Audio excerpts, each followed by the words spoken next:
You can murder a liberator, but you can't murder liberation. You can murder a revolutionary, but you can't murder revolution. And you can murder a freedom fighter, but you can't murder freedom. You're tapped in, so let's get right to it. As everyone knows, the Supreme Court passed down a judgment that will affect quite a few people, but particularly Black people in certain states where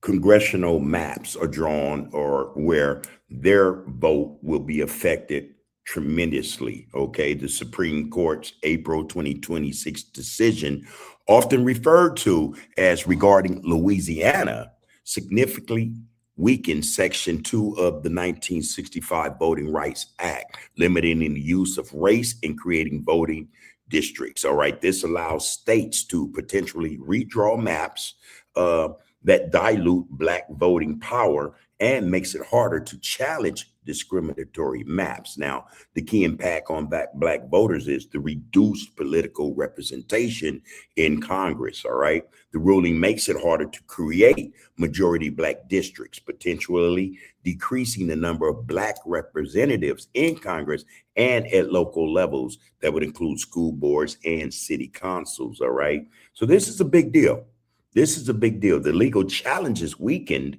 The 6-3 decision restricts the ability to use Section 2 of the Voting Rights Act to challenge electoral maps that dilute the voting strength of communities of color.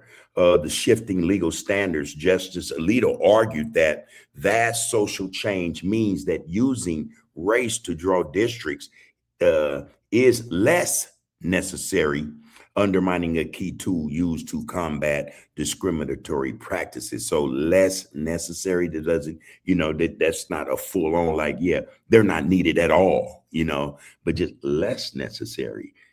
Alito, you're wrong for that.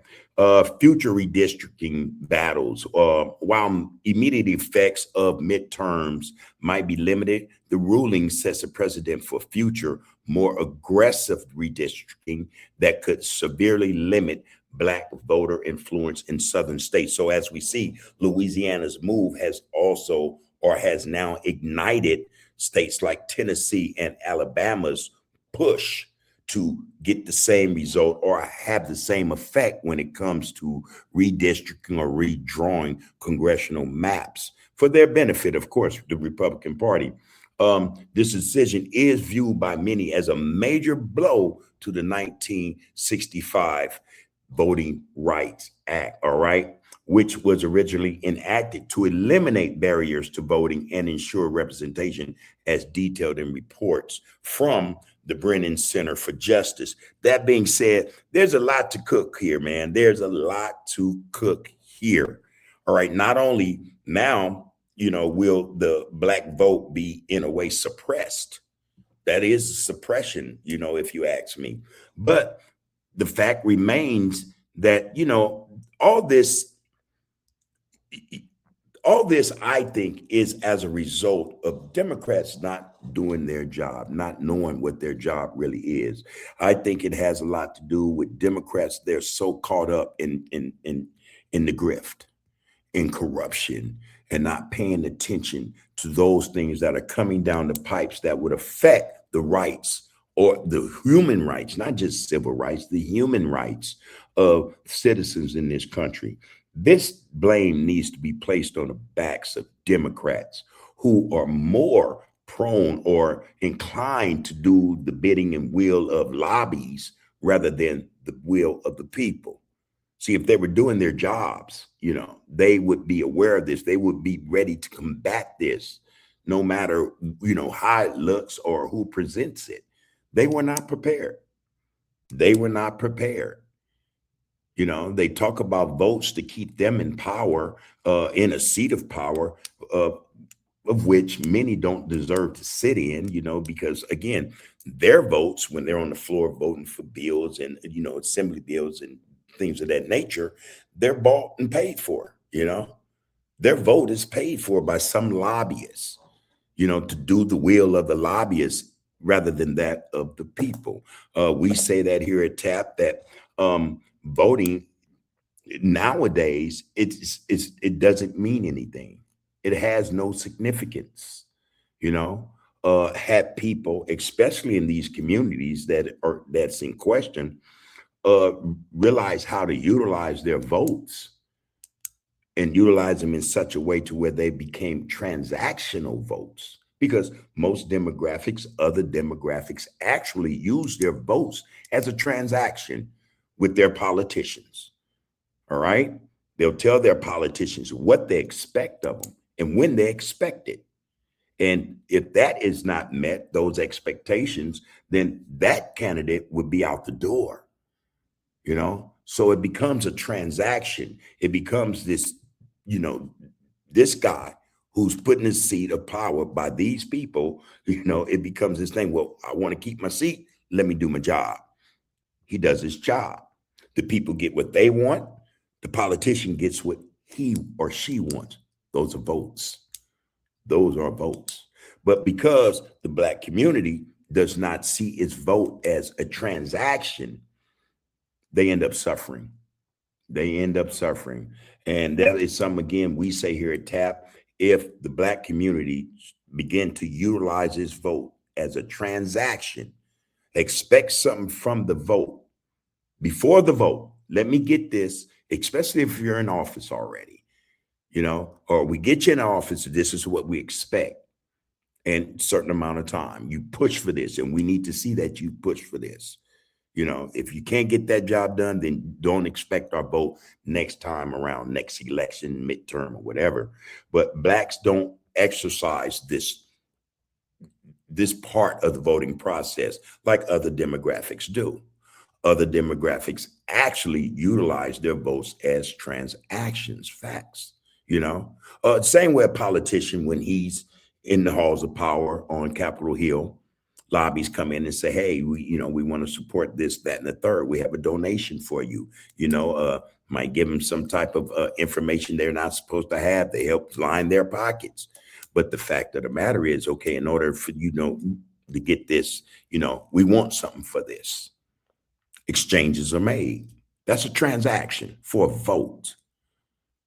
That is a transaction for a vote. This is what we as a people are missing when it comes to dealing with those in the halls of power. We don't understand how corrupt that system is, how just unjust it is. We don't get that part. Our ancestors went and fought and died, were arrested, abused, for these rights. But it seems that these rights that they attained for us, got for us, were for naught. Because the process in terms of how Democrats treat their constituents, those who put them in office, is so weak. They don't support them. They don't do the things they promised they'll do. As a result, you see the other side of the aisle looking at this. They see it. And you go in these districts, with these Republicans, and you see the improvement. You see what they're giving to those who put them in the seats of power. The community is okay. Now go and look at that and see if you can find that same thing in these Black communities or these districts where these Democratic politicians are supposed to be representing. Those communities look just piss poor. While this politician, this Democratic politician, is wealthy. On that salary, 170-some thousand a year, been in office 2, 4, 6, 8, 10, 12 years. They are wealthy, millionaires, but the community looks the same. The more they get, the politicians, the less the community receives. Something's always being taken. And that's only because these politicians, Democrats especially, are not doing their job. Their job is to protect the people, to look out for the best interest of the people. That's not happening. And that hasn't happened in a very, very, very long time. That's not to say Republicans aren't, corrupt or with the grift. It's a hustle con, they are as well. but they tend to take better care of their constituents in those communities they represent. And if any Democrat has an excuse as to why they aren't doing their job and taking care of their communities, ending the poverty in their communities, the lack of health care in their communities, lack of jobs in their communities, crime, drugs, mental health issues in their community, there's always going to be excuse. Stop making excuses. Get the job done. You don't see these guys making excuses for the Israel lobbyists in terms of them having, when it's time to make that vote, make sure Israel get those tens of billions of dollars for war. They don't make excuses for that. Things have to change. This thing occurred because Democratic politicians do not know their work. They don't know what they're doing. They're in it just to line their pockets, So as a result of what happened in Louisiana, we see now that Tennessee and Alabama are in the process right now, and as I speak, of doing the same thing. That's more disenfranchised Black voters.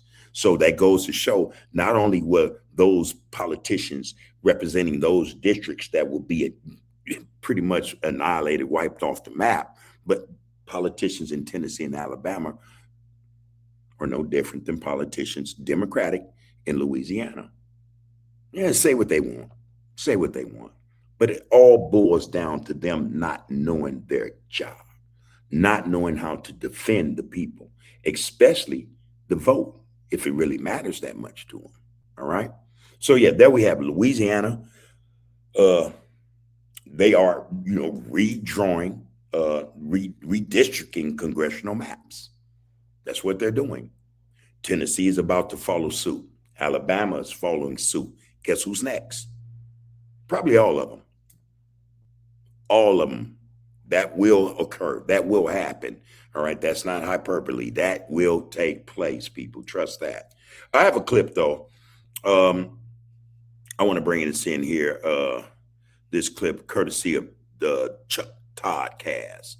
Chuck Todd cast. That's a nice word, really nice ring to it. Okay. I'm going to bring this in and give us a little more clarity and context, in terms of this issue.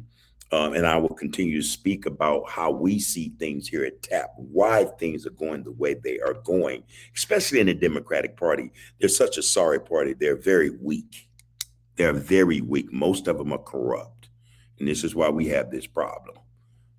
Don't blame it on the justices. No, take responsibility.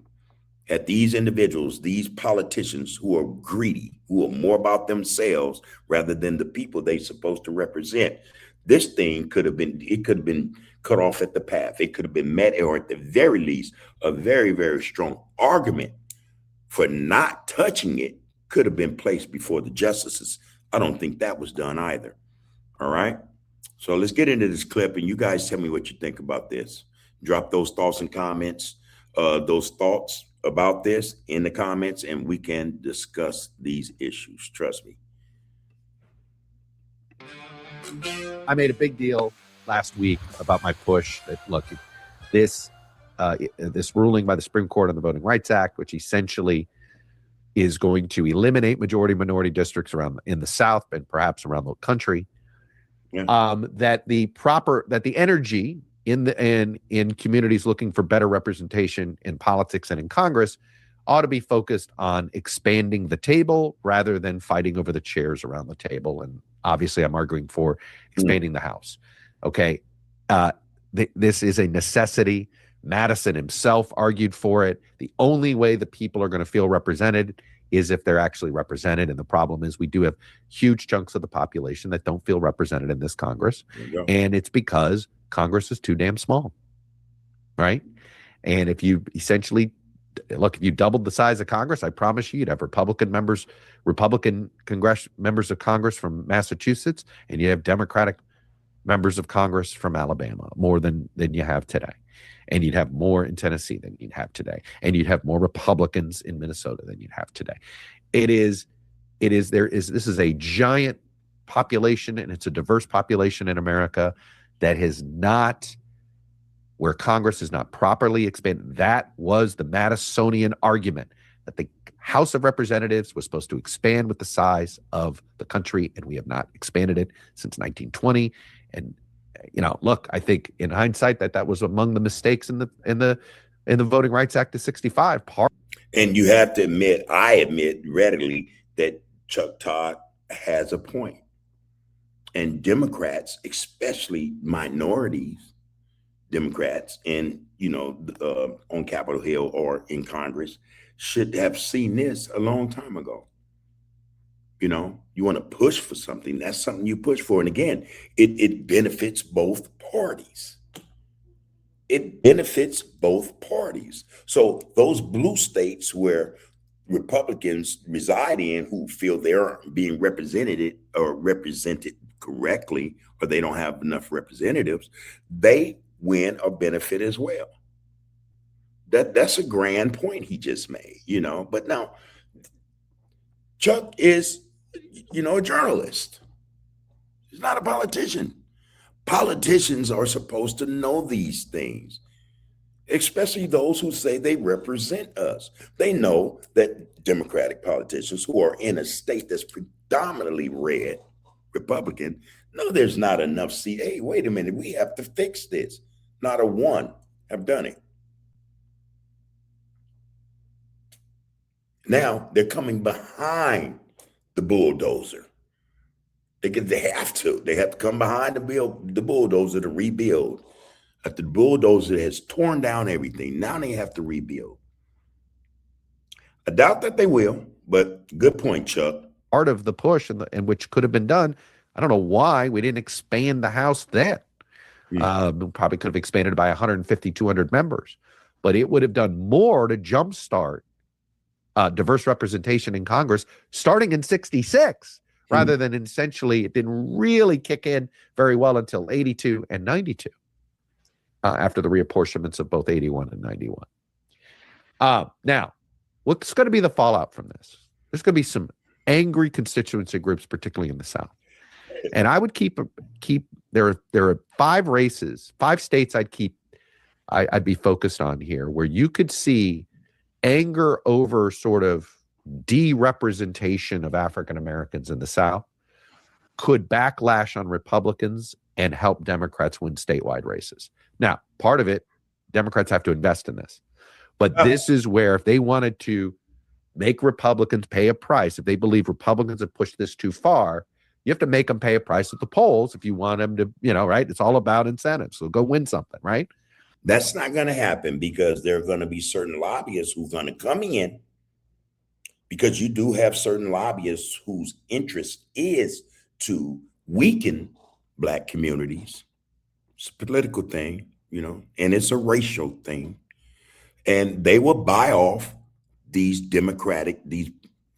minority Democrats in the House or, in Congress to not push for certain things. That's going to happen. That's going to happen. Georgia governor. It's likely Democrats are going to have an African-American nominee, Keisha Lance Bottoms. Do I think African-American turnout was going to be pretty high in Georgia anyway? Yes. If you get it higher, that's how she becomes governor. Mississippi, African-American Senate nominee, Scott Colom, my apologies. After speaking at Google, Lululemon, and NYU, this is the one thing I would focus on if I wanted to be a highly paid speaker in 2026. If Democrats engage African Americans in Mississippi at levels like they have engaged African Americans in Georgia, they can win some statewide elections in Mississippi. But there's always been a bit of a struggle, particularly in rural African American communities in the South, where Democrats have struggled. Democrats struggle with the rural vote, whether it's white or Black. Mm-hmm. And why is that? Because those representatives, those politicians, they come down there, they campaign, they make promises they don't keep. A lot of those voters, whether they're Democrat or Republican, does not feel as though they are a part of the process, because once these politicians get into office, the first thing they do is break their promise and forget about those in those rural areas. That's part of the problem. It's part of the problem. Again, they only campaign for your vote. They don't get, once they get your vote, they don't go to where they need to go and do the business of the people, be that in the rural areas or anywhere else. Those in the rural areas already know that they've been left behind, that they've been disregarded. Yeah, it's going to be very difficult to get those people to come out and vote. For what? What are we going to get? I mean, where are the things you promised us before now that you're promising all over again? Where are those things? So that's going to be a hard sell regardless.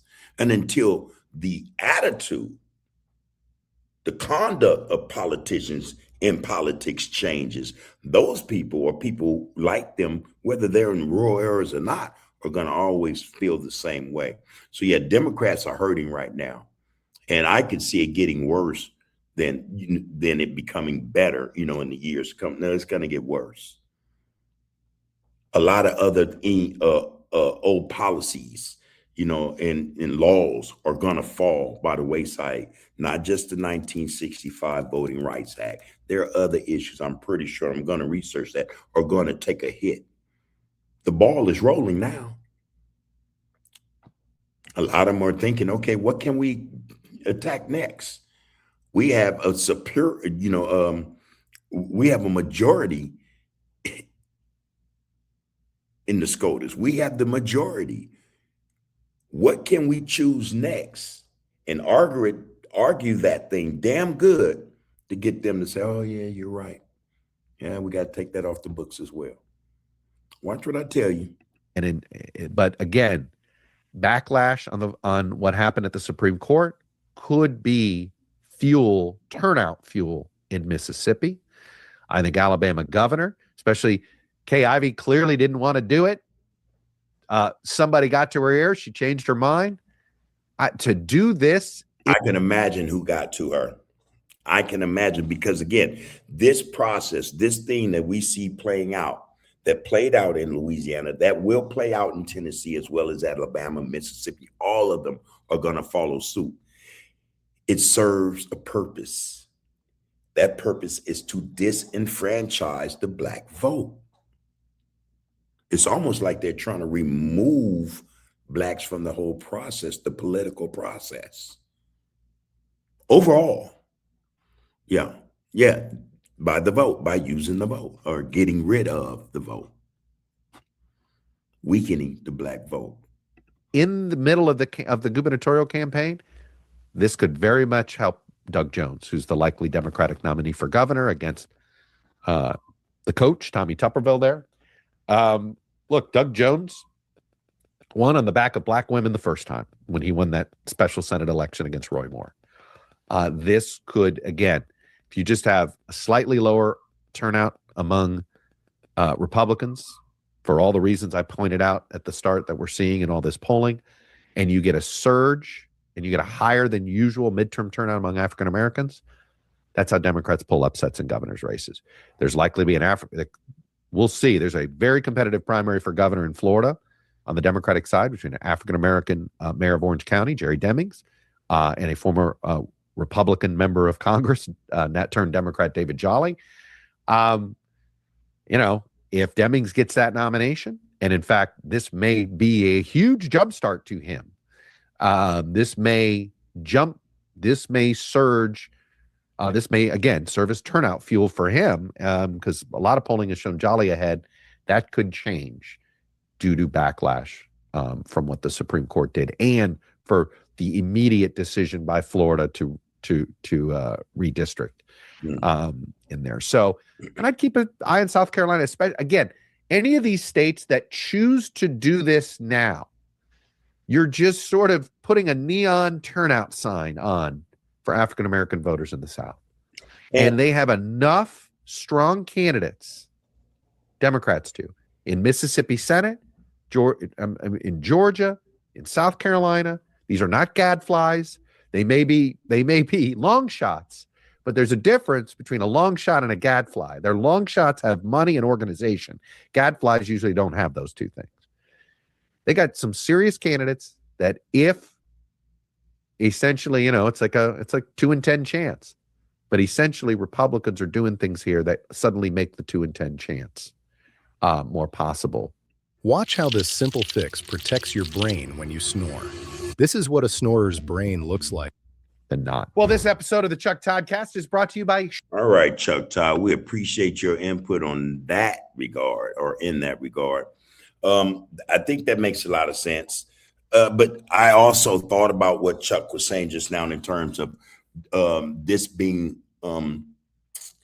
something that could backfire on the Republican Party, especially those southern states that may think about or is probably in the process of doing what Louisiana did, redistricting, congressional maps and stuff.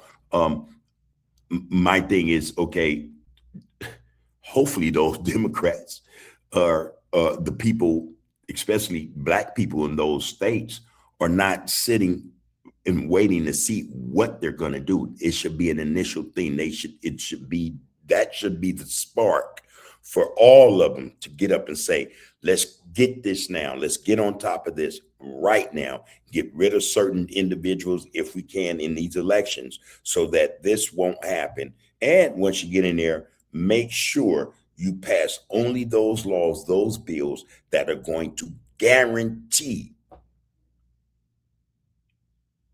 that certain rights will not be touched or infringed upon again. That is the play.